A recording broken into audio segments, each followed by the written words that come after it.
Yeah, good afternoon, students. Am I audible now? Good afternoon, sir. Thank you. Before starting your class, I thought of doing domain certifications of these are. This is a domain certification related to computer science. Programming. You can concentrate on this domain certification.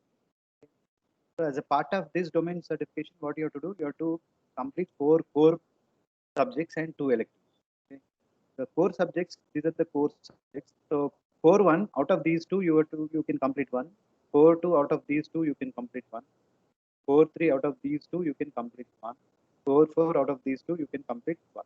So if you do complete the four course, right?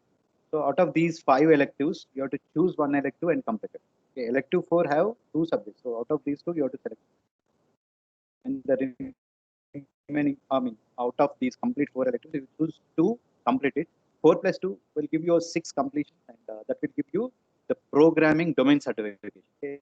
There are very few people concentrate on these kind of aspects of computer science. Apart from this, you have foundations of computing, and you have artificial intelligence, data science also is there. Right? Here in data science, three core plus three electives you have to three course. These core three courses you have to complete it, and out of these eight electives, you have to complete three electives. Then you can get your data science domain certificate. And artificial intelligence also is there, in which you have four core subjects and two elective subjects. These are the four cores. Out of these four cores, you have to complete four out of. I mean, see each core, maybe some core subjects having two options. Out of those two, you have to choose one. And out of these six electives, you have to complete the two electives, and you can get your AI, artificial intelligence domain certification from NPTEL. This is very very important from a computer science perspective. Okay? I mean, at least you are into AI, right? So try to complete this artificial intelligence and try to complete pro. These two are very important. I mean, you can start doing from now on. The programming, you can enroll programming C++ or this. You start. I mean, every semester you target one. Okay? So if you target this semester, you should be in a position to get at least minimum silver certificate. Okay? Then you can concentrate on programming Java. So after two, you can concentrate on algorithms in Python. That's database management. Once you complete all this, okay, then you can go ahead with choose two out of. So what you can choose is data science for engineers one. Okay, if you are interested in cloud computing, also you can do this. Then out of these two, one you can. So that way you can complete programming domain certificate. Then data science also is very important. There, see, data science is a part of artificial intelligence. These are all relates to mathematics. So you can complete this as well as this one. So target one at a time or two. If you want to do so many domain certifications per semester, you concentrate on two and try to do it properly. That's what I thought of telling you.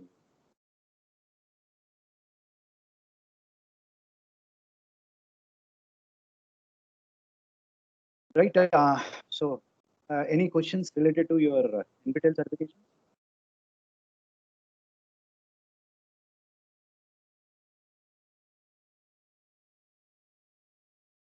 Right. What you'll do is we'll go ahead with your program.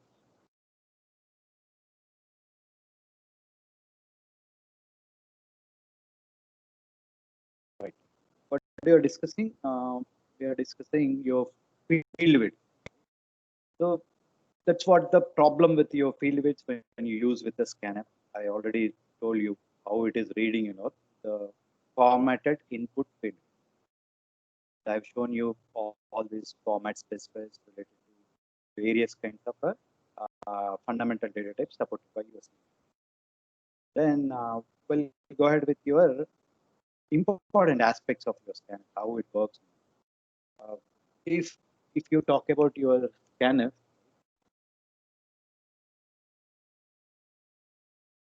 you have control string here. Control string means using this you are going to mention here. How many number of format specifiers are there, those many you have to mention. If you mention extra also, it won't throw you error basically. It's a problem with your scan. So you have to be so, but what happens is you get a runtime error. Your program never executes properly. So what is the data type that you are intending for here to be read? You have to mention the address of that particular. Let's say I want to read first an integer, say int I is there, the float f1 is there, and then character, let's say h1 is the I1. Now I want to read integer, float, and character. So how to do it is scanf. What is an integer? How to read integer is the format specifier is %d, float is %f, your character is %c.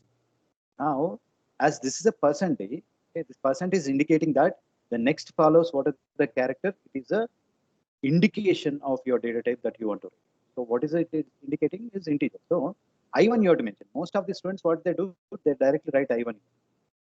But you should not write your variable I1 directly. You have to send the address. So this is what the catch. Compulsory you have to mention in a scanf the address. Okay. The next is float. Float is you have the variable, right? You have to send the address of this variable. Next is character you have to read. So what is the variable? CH and CH1. So if you have this kind of a statement inside your program, okay, what happens? Whenever you start executing your program, every program has a process control block or the memory allocated for its execution. So your local variables, everything will be stored, okay, or here is stored for this part. I mean, this space is for environment variables. Okay, we'll talk about this. But we'll talk about command line or then main function whenever it is getting called, right?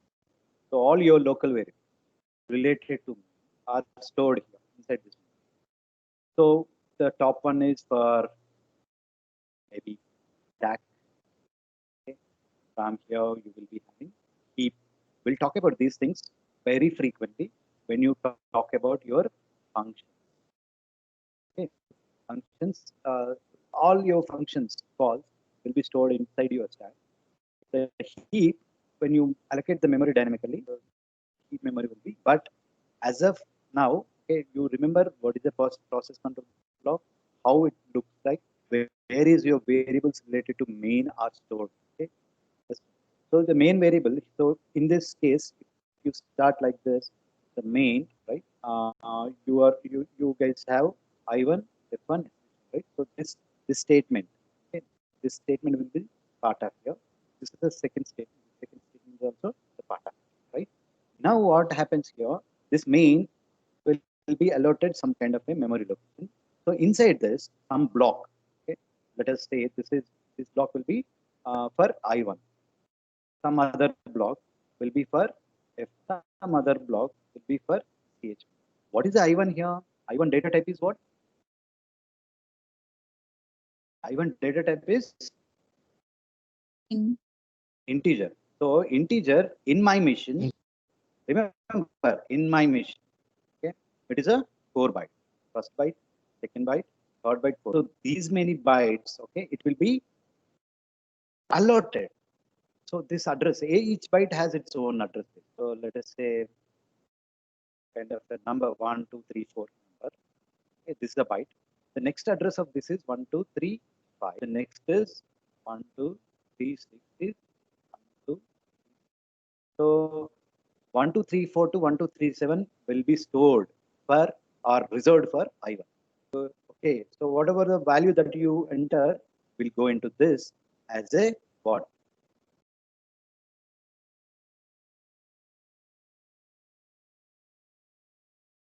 How it will be stored inside this?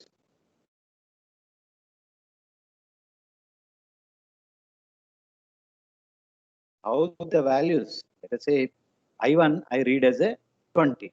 Assume that. How your 20 will be written like this inside this? No way, right? So how it is stored inside a And computer? only Yes, huh? 0 and 1. Yes, Binary. in a binary format. Okay? Isn't you have to tell me that way only. Memory means it is a bits only, bits and pieces. I mean zeros one always. I mean, 20 will be converted into binary format and it will be stored into this. I already explained how your byte looks like, and each byte has in so many 8 bits and all. Inside bits, how your actual binary digits will be stored, right? So that's how the overall picture of it. Okay, understand? So that's how it stores I1 inside it. This is a kind of a bit of big picture of this I1 in a piece. Whereas whenever it talks to F1 also, let us assume it is a 4 byte, similar to your I1, F1 also stored. CH1 is character, so okay, 1 byte with some kind of address, 1000 is 1 byte. Okay. So each having 8 bits will be there. So CH1 will be, so whatever the value that you write into CH1 will be going. Okay, that's how it is stored inside your memory. So that's what about the story related to your formatted in. Okay, if you have any doubts, please let me know. We'll go ahead with, otherwise we'll go ahead with your formatted out. Okay. Any doubts related to formatted input? Always remember the difference between the scanf and printf. Okay. The scanf, the control string, whatever you write here, right? What are the formats that you mentioned? Here, those formats, corresponding format variables, addresses here. So how to give an address? You use ampersand. This ampersand is very different as compared to your bit. Your bitwise ampersand is a binary operator. Okay. This ampersand is a, what it is? What is the kind of the operator it is? Unary operator. Okay. So based on the context where you use this operator, okay, it behaves that. Okay. So when you use ampersand A, it's the address. When you use A and B, okay, what it is? What is this ampersand? Special. Yes, ma, it is bitwise. Bitwise and. Okay. But in this case, this is address. Address. Unary address operator. Okay, to get the address of your operator, sorry, your In operand. special operator also. So that's how this is special operator. This is the difference. This is the, you have to understand. So you have to use ampersand compulsory. Many students do what they do mistake by not practicing so many programs. They write directly your variable I1, J1 like this. So even though you write that way, your program never throws error. Whatever the I1, whenever you write your main program like this, right? If I have int I1, okay, one, the int J1 that is there. When I do scanf, %d, %d like this. If I use direct I1, I2 or I1, J1, doesn't throw the error. Okay. Why it is doesn't throw error? The local variable, okay, if it is not initialized, the value stored inside your I1 will be garbage. Garbage means some junk number will. So that junk number will be replaced here. So what your scanf requires? It requires address some kind of a number. So it takes that number and trying to read into that. We don't know what is the address of that. Okay. So it throws an error or runtime error. So you have to be careful when you write yours. What to remember when you write your scanf? It has to match exactly what is the data type of this with the first argument that you give as a part of your scanf. Every variable in scanf has to be with a. So what is the return type of your scanf? Anyone? certain type of EOS scan. Anyone?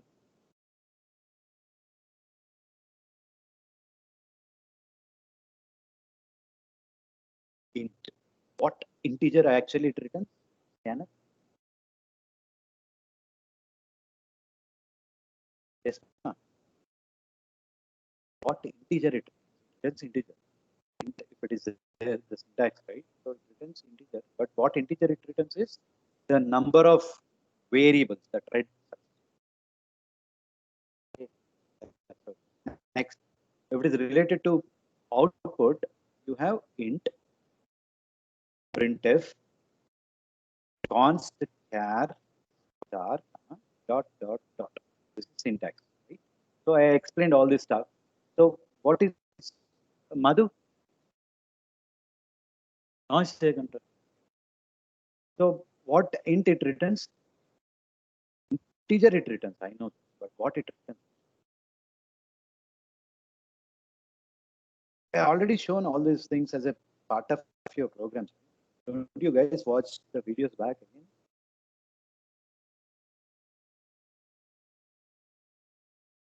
Yes, ma'am. It returns the number of characters it printed successfully onto your screen. What it is? The number of characters. Sir, your it voice is printed. breaking, sir. Maybe network issue, ma. I have full. There is no error from my side. Am I audible properly? For all you people not able to hear my voice, Yes, sir. are you getting or not my voice? Sir, it's stucking in between, sir. But on new headset, everything is from my side. Maybe this is the online classes, so I'm recording this. Okay, anyhow, before posting it, I'll look into it where it really is stucking or not. So I'll verify that. Okay, there may be some kind of issues from my side or yours. Not so your online classes will be like this. So bear with.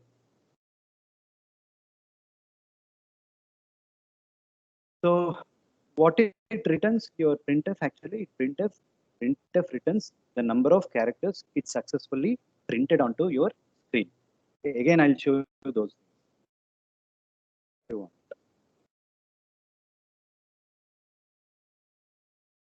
Printf person D. Okay, what I'm trying to print, what is that person D? Printf. I want to print CSM. So out of this, which one will be evaluated first? Anyone? Please tell me.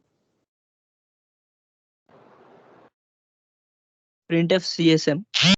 Yes, that's good. So this will get evaluated first. Okay? So why this is because this is a kind of an expression. In this is a function call. Okay, this is library function. Okay, not a any predefined. Your printf is not a identifier or called a keyword. The function which is there in the std out. Okay? So in order to evaluate this, okay, this has to be evaluated. So what it will do? What is the functionality? The functionality of a printf is to print this. So it prints that CSM first, but what it will do is it returns. Okay, this function returns. So this is get replaced by 3. What is this 3? This 3 is indicating the number of characters it printed successfully onto your screen. Okay, then after printing it, you have CSM first, then the 3 will be there, right? 3. So this is the statement that has to be executed next again. So that 3 will get printed by this. So CSM 3 will be your output. Okay, so compile, run.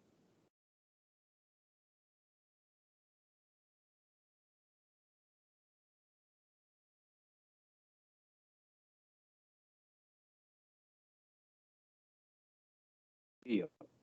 So first is got printed. So whenever it is got printed by this statement, what this function will do? Printf function returns. Okay, returns the number of characters it successfully printed. How many number of characters that Printf Three printed 3. characters. Right. So that is getting returned here. So that 3 will be printed by this fellow. Now, if I have some kind of printf here, okay, what it prints?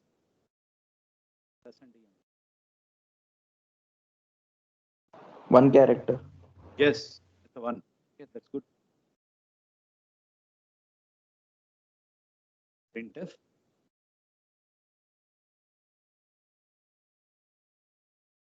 Now we'll execute this, compile it and execute. How?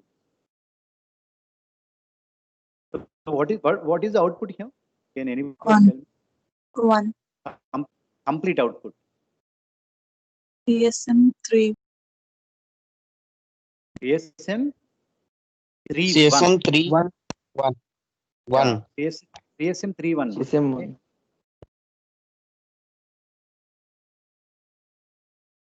PSM 3 1.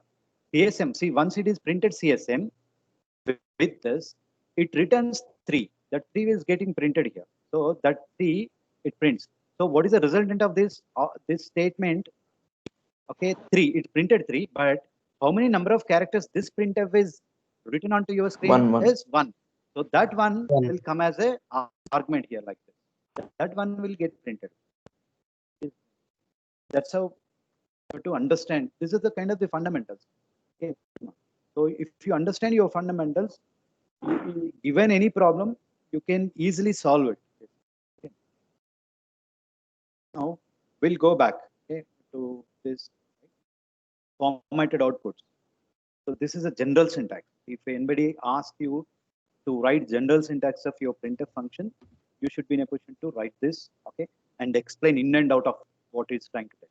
Okay. So here there is a format specifier, okay, field width. We're talking about a field width, right? This is how it looks like. I'll clear off this and explain about your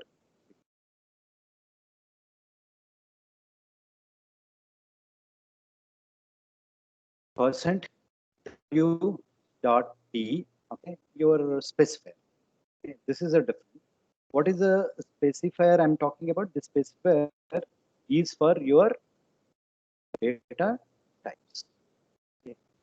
Generally, for integers, you generally write percent d into variables. Okay. Percent wd you write. For a floats, you write w dot p, okay, your f you write. This is how you use format space. Whatever you mention after this, after your percent, these are called field width. You don't have much usage of this, but if you want to format your output, you can use this. How it works. Okay, we'll see. You have to observe the behavior basically with the kind of the program. Percent, let us say 4 5 d. Okay, what is a d? Integer. So I want to take some kind of a int I. Write some kind of a number there, but you guys will get scared, okay, to look into the numbers directly. So now what is trying to tell you, I want to print my integer in a field of 5. Okay. But in the field of 5, but what you have here? You have only 3. So how it is getting printed, we'll see.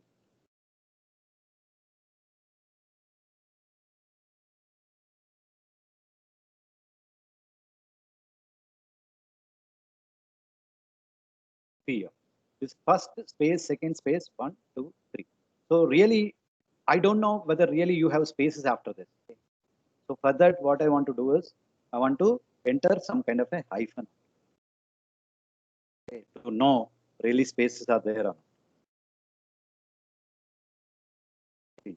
There is no space after. So you have 1, 2 space. 2 spaces. Why 2 spaces? Because your length of your integer is 3. Out of 5 spaces, it occupied. I mean, it is right justified. Your output. Your output is right justified. So out of 5, you occupied 3. The rest of 2 is vacant. Okay. Let us say I want to print zeros there, wherever the space is there.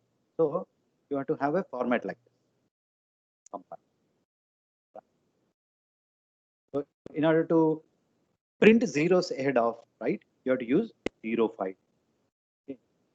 I hope you guys understand. This is a simple thing. I mean, thing is there.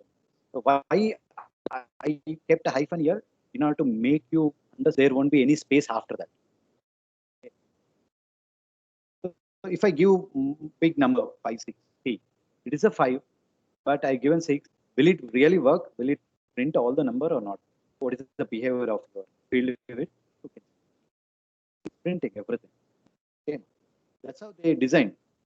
Sir, why it is printed means really I'm not sure. So if it is your integer number is very big as compared to your field width, it prints everything. Okay, that's how it is. Okay. And apart from this, what I want to do is you can use w.p style also. Let us say 5.4. Okay, 5.4 if I do it and assume that you have only number 12, how it prints. So what it is doing, 1, 2, 3, 4, 5. Okay, so it is taken 5 out of the one. Okay. So out of 5, it is trying to print in a 4. What it is trying to, you allocate a space of 5, but you try to print in a 4. Even though you are printing in a 4, okay, but your size is not that big. Okay, your size is not that big. So it occupied only 2, the rest of 2, it is printed zeros. Okay, but it occupied what? 1, 2, 3, 4, 5, whatever the 5 that you. Then after that, you mentioned you try to print in a 4, but in those 4, your number 12 occupies only 2 digits, the rest of digits will be 0. So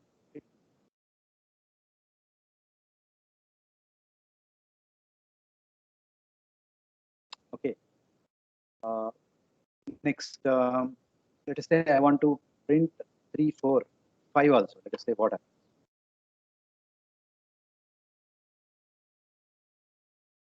So printed properly.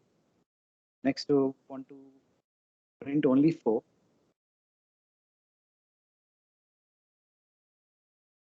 You have to play like this. See, 5 allocated, but 4 printed.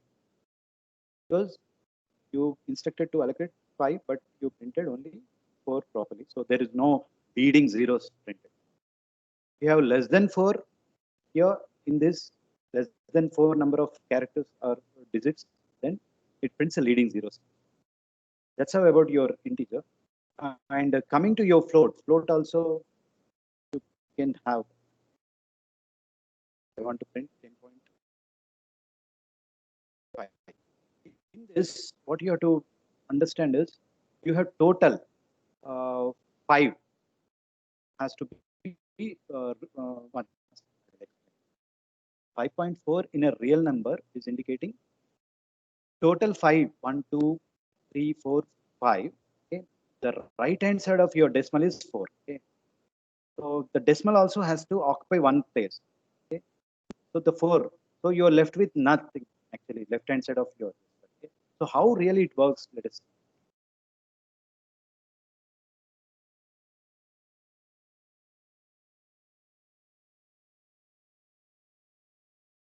Some big number. So I printed as a D, right? That's why it's not.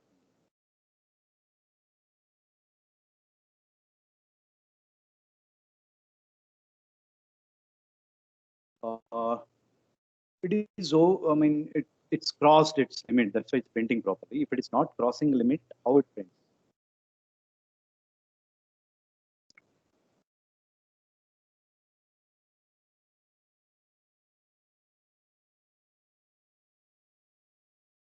So if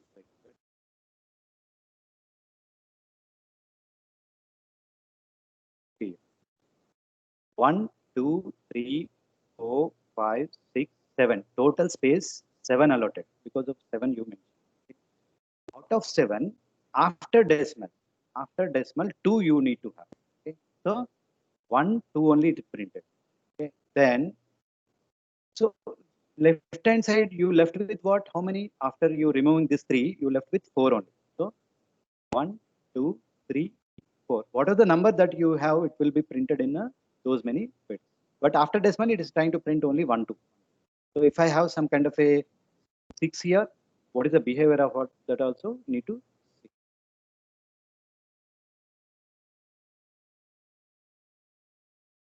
here. What happened? After decimal, you have 2. So what it is doing, it is a converting. Your 6 is converted into, if it is above 5 or above 5, it is adding 1 to it and printing.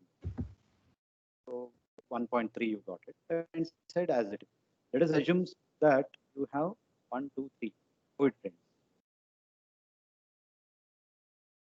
So you have to practice this way. I mean, so many things will be there as a part of your language.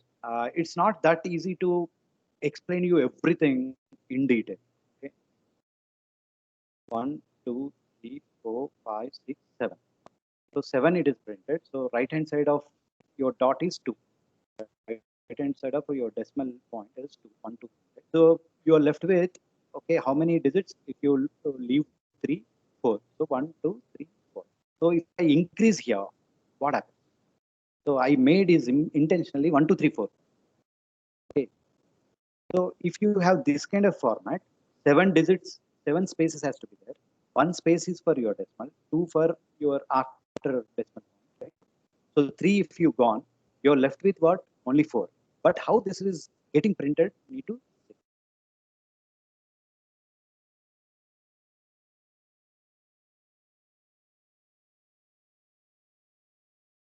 So it is nowhere losing its data.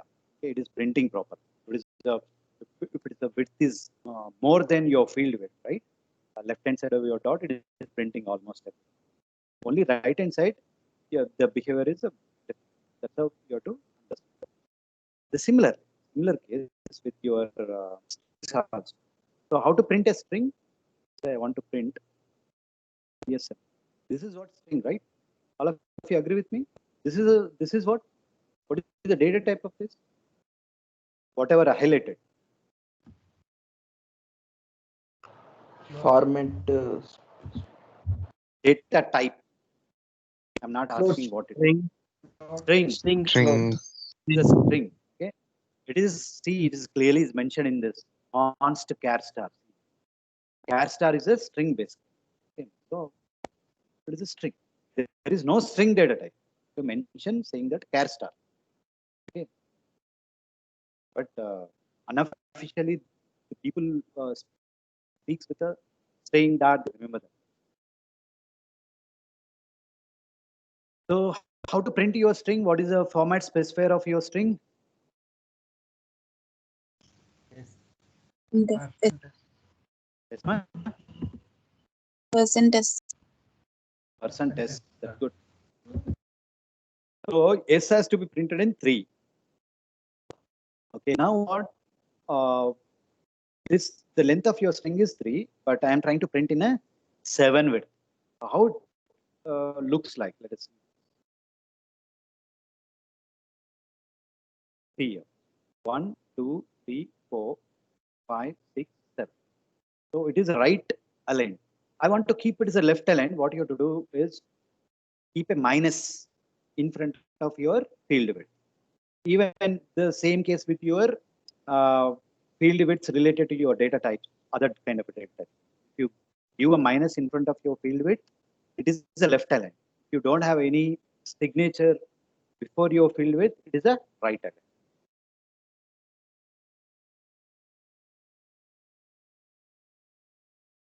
Here. 1, 2, 3, 4, 5, 6, 3, 7. So if I don't have this hyphen, what happens? How it looks like? That's why I kept those. If I don't have these hyphens,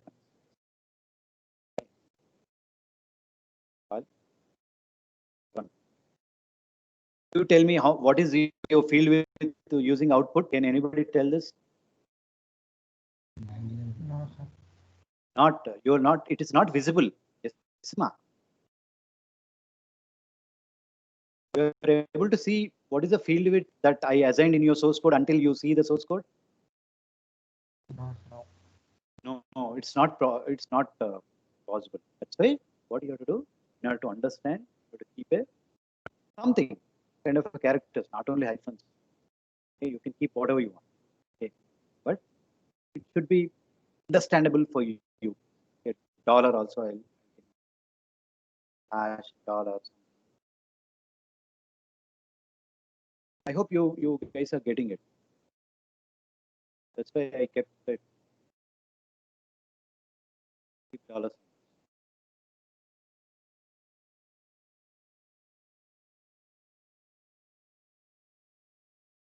One, two, three, 4, 5, 6, 7. Inside 7 field width, okay, your string is printed CSN, but it's a left aligned. How it is left aligned? Because of minus in front of your field. Similarly, I mean, I want to write big number. It's Warangal. How it prints? The Kids Warangal is CSM Kids Warangal is very big. Whether really it prints properly or not. It's printing everything. Okay. Let us say, what is the length of this? 1, 2, 3, 4, 5, 6, 7, 8, 9, 10, 11, 12, 13, 14, 17. Okay. So I want to keep 17 dot. Okay. 3 I want to give it. What do you mean by this? Let us see. You allowed 17, but I want to print your string in 3. Run. So what it is, you allowed 17 for me, but the string I want to print is 3 only. That's what is saying. So it printed only first 3 characters. Okay. If you want to make it as a left align, you have to do run. So it is left aligned. See, whenever it is left aligned, in order to know what is the field width, you have to have some kind of symbols front and end. That's why I kept some kind of a minus or dollar, some kind of a special symbols I kept. You guys understood. If I remove this completely, what I mean, you need to see the difference. You do whatever you want to do, tweak it, tweak it. Okay, so it is printed only CS. Okay. 8. Only 8 characters get printed. It CSM kit.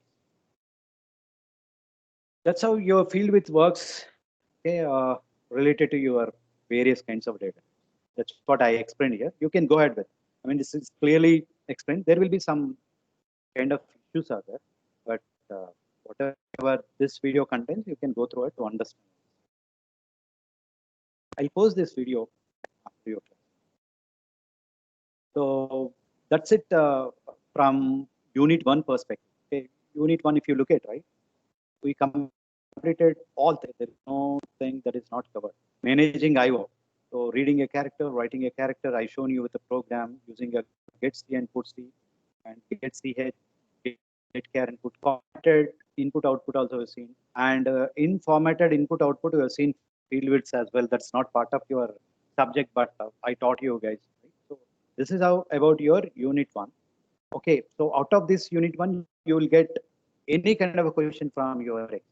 Whatever it is covered now also, from that also you make it. So please understand whatever we are teaching. Okay? If you're not understood anything, please let us know. That's what. So I told you guys to have doubts, right? So please ask me any kind of doubts. Otherwise, I'll start with your program. Any doubts are there?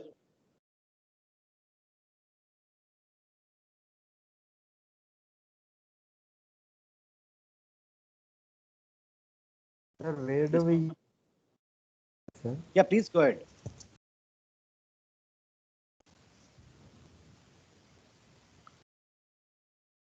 '31. Please go ahead. Sir, where do we actually use void data types? Void you never use now. This is the starting class for you. So we'll discuss that void data type during your pointers. Void is related to pointers. Void star. So void star is a universal data type. Whatever the data type that you want to convert, you can convert it into void. Okay.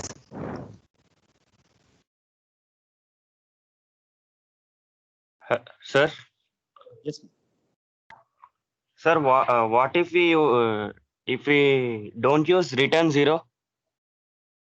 That depends on the compiler. Some compilers, if you don't have a return 0, it throws you warning basically, or some compilers throws you error. You have to have compulsory return statement, and you need to have return type for your main also. So that depends on compiler to compiler, it changes. Okay.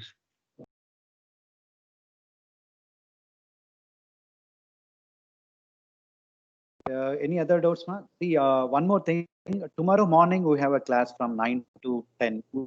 Actually, 12 to 1, as I have advanced Java programming external lab is there. So I thought of conducting this class from 9 to 10 so that I can start my lab from 10 onwards or 10:30 onwards, because I don't want to be disturbed in between those two days. I hope you guys understand. And 9 to 10 is your PPSC class. 10:30 to 11:30, I think it's a ES class. Then 12 to 1, it is a math.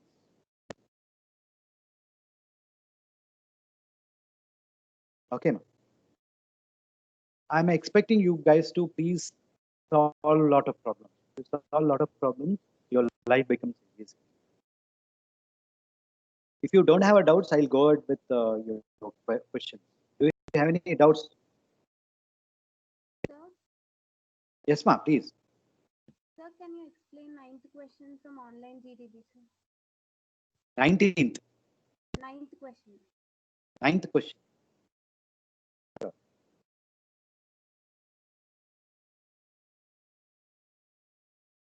Online GDB, 9th question. No point in going. We have here.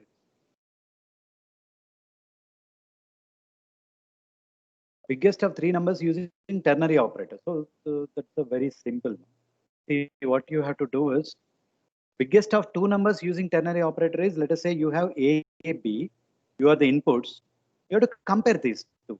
How to know which is the big compare, right? If A less than B, B is the biggest. So question. So ternary operator, A less than B, question mark, yes. Then Question B is on, mark. else A is on. Right?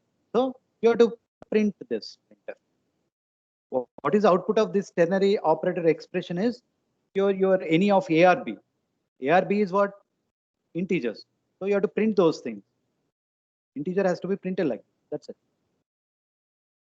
Getting mark. So I'll write that program for you. So int A, you keep some kind of A comma B. Printf, enter 2 integer values. Dash. Next is scanf %d, 2% is ampersand A, ampersand B. Okay. Then printf largest percent is largest. So A greater than B, okay. Question mark A is compile. Run. It will ask us to enter 2 integers. Okay. So either you can use a scanf or use some kind of a assignments to your variables and try to print those. Okay.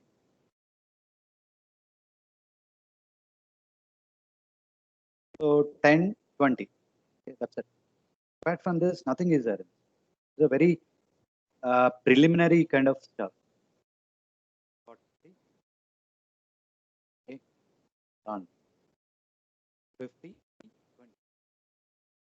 So, works. Okay. Next is any other questions related to it? We'll go ahead with the 9th one. Okay. So 9th one is talking about what? A, B, C. Okay, using a ternary. So this is a kind of an expression again, right? So internally you have to use, okay, this you have to use as a ternary. Okay. If A greater than B, question mark, okay, you use this as a ternary, this as a ternary. I know A greater than B. Yes. If it is true, that shows that A is greater than. Now I have to compare that A with C. A greater than C, question mark. Yes, A, else. So this is after, so you can keep some kind of a colon. Okay. This is as equivalent as B. Right? After ternary, after colon, I'm writing for A. So whenever you come here, what happens? This shows when you come to this after colon in this condition, It is false. whenever this is a false, when this is a false, whenever B is bigger. So whenever it is false, I know that B is a bigger. So you have to compare B is greater than C, question mark. Yes, true. So B is a bigger, else C is a bigger. That's it. Getting mark.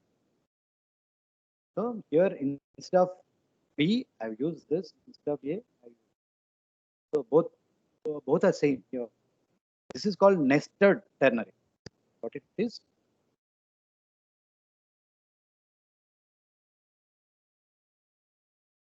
Operator.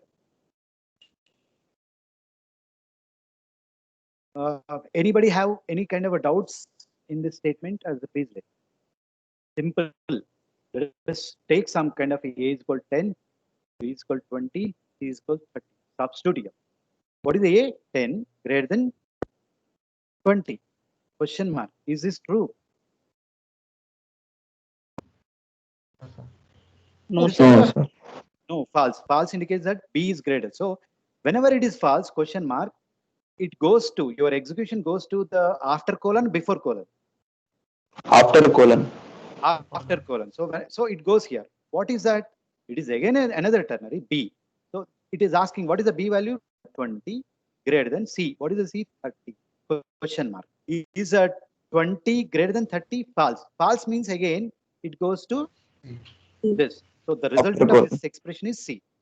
After colon it goes. So the resultant of this complete expression is C, which is the biggest of all this. That's it. Okay, we'll write that.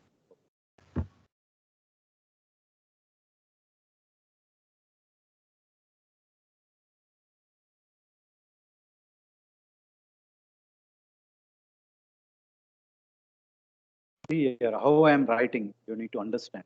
So here I'm keeping like this. Right?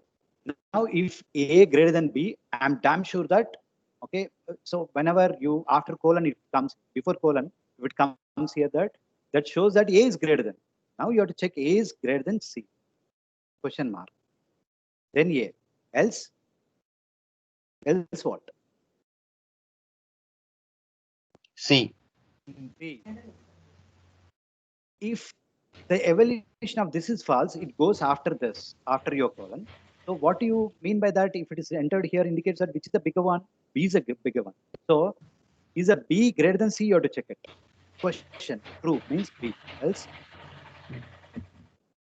Okay. You compile it. Run it. You enter any combination of your values. Won't it should not harm it. Basically.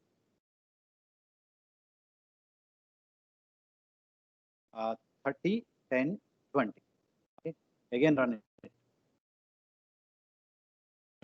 10, 20, 40. Again run it. 10, 40, 20. I given largest value for A ones, B ones, C ones. So what is the largest value? It printed. So that shows that my program is proper. Okay. This is how you have to do it. Okay. So that's why you have to apply your fundamentals to write your program. That's it. Apart from that, nothing is there. Okay. Right. We'll go back to your program number 10. Right. What is it? Write a C program to convert a given Celsius temperature to Fahrenheit.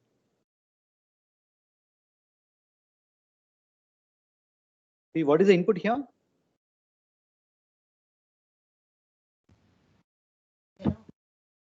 Celsius temperature. Celsius temperature.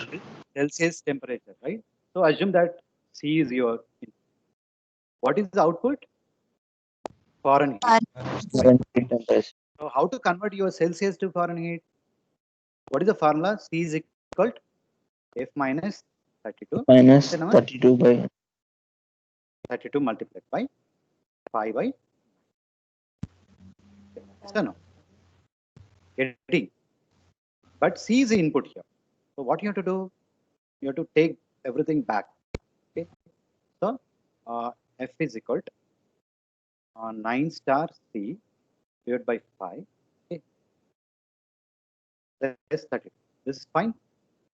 So what is your formula? 9 star C divided by 5 plus 30.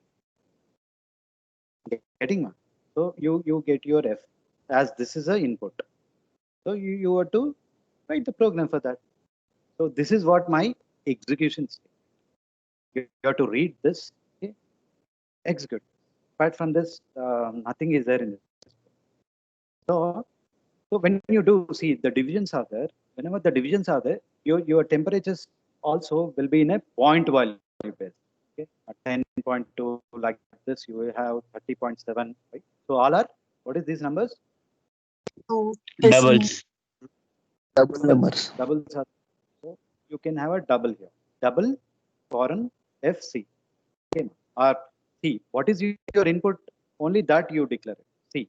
C is my input. F I am going to compute it. Okay. So printf enter Celsius. Okay. Celsius temperature. Enter temperature in Celsius.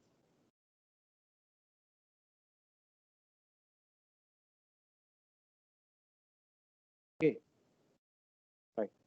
Next, what? Do a scanf. Scanf. What I'm doing? Double, right? LF. LF is for double. Okay. Ampersand. Next is you have to printf. Celsius is percent left. Okay. Then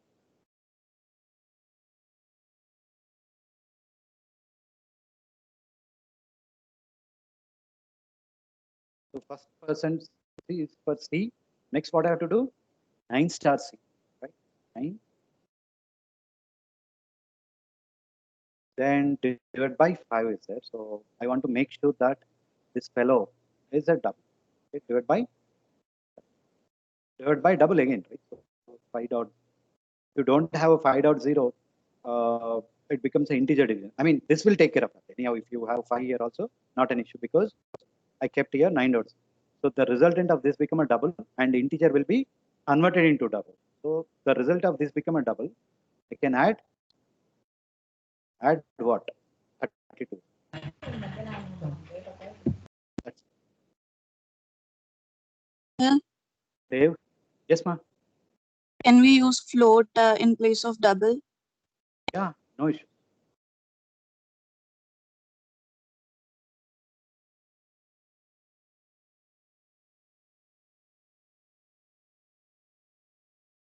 So enter temperature in Celsius 31.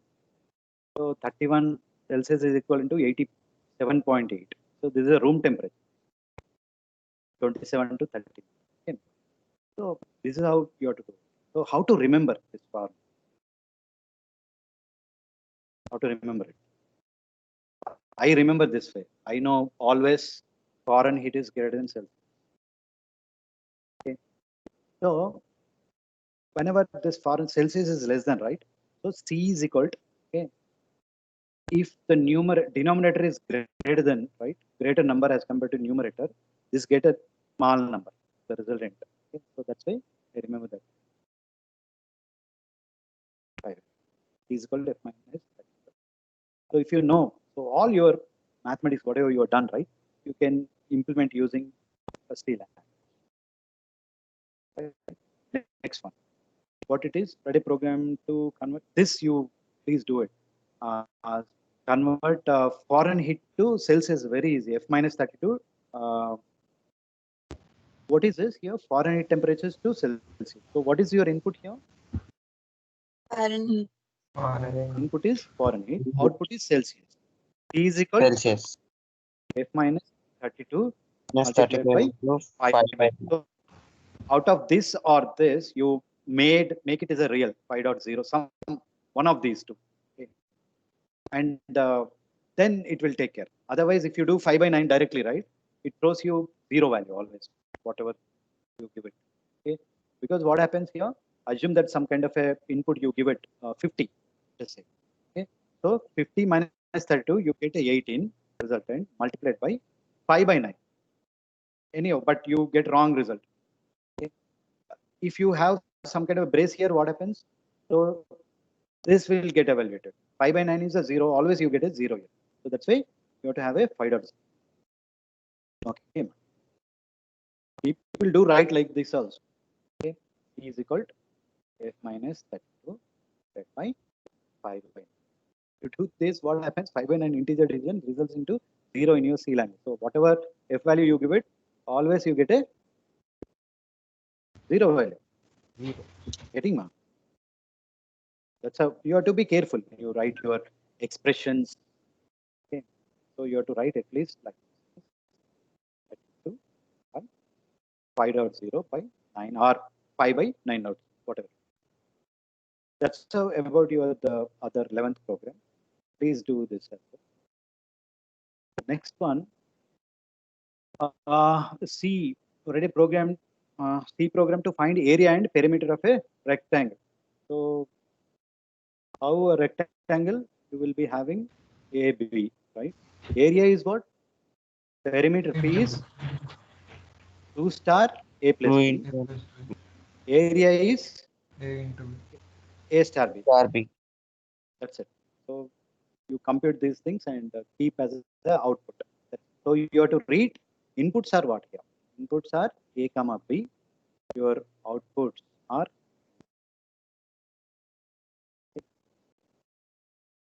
I hope you guys can do this, right?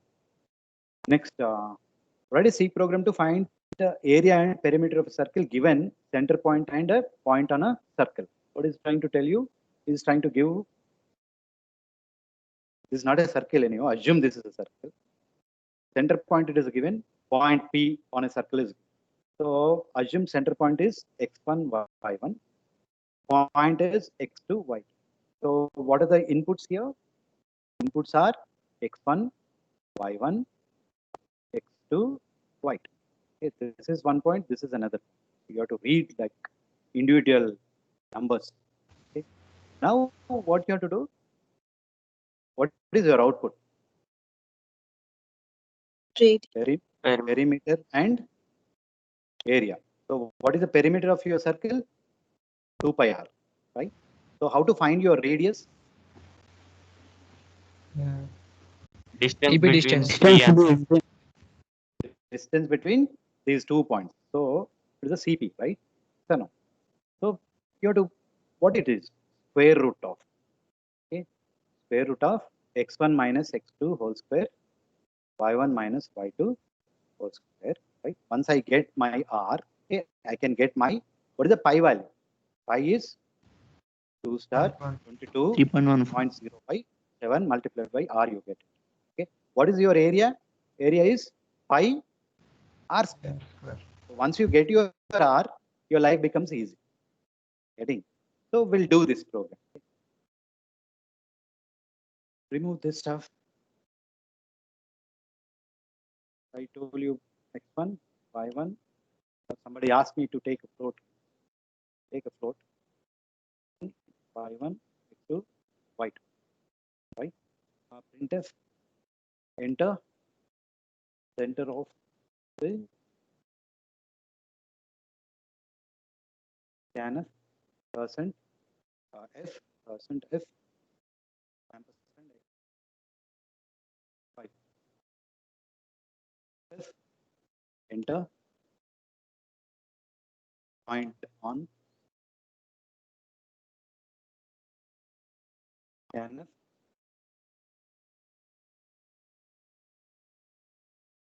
And x2 ampersand y2. Right? So you have to compute your radius. So you declare it r. Okay. So to do mathematics, okay, your all your functions are there as a part of your math dot. You have to include them. Then your r is equal to sqrt square root of. What is the square root of x1 minus x2? Okay, multiply. Square, right? x1 minus x1 minus x2 whole square plus y1 minus y2, y1 minus. Once I get my x, I mean, see, you have to print whether really you're getting your radius properly or not. Also. For further proceeding, right? You check it really, it's working properly for you or not.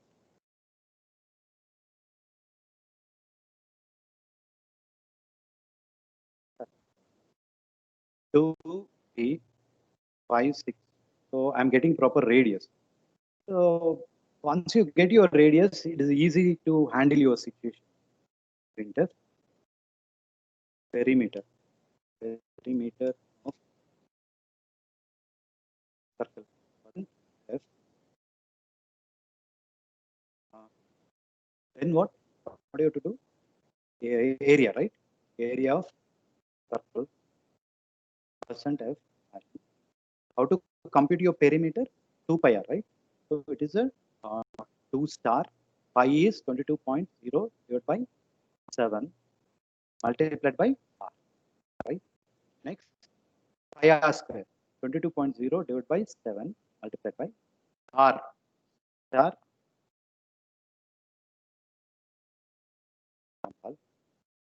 Run. 3, 4, 7, 8. So you get the output like this. This is how you have to solve your problem. Okay. So we'll discuss the rest of other programs.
Am I audible, ma? Yes, sir. Yes, sir. Power cut. Sorry for that. We'll dismiss the class. One sec. Let me stop your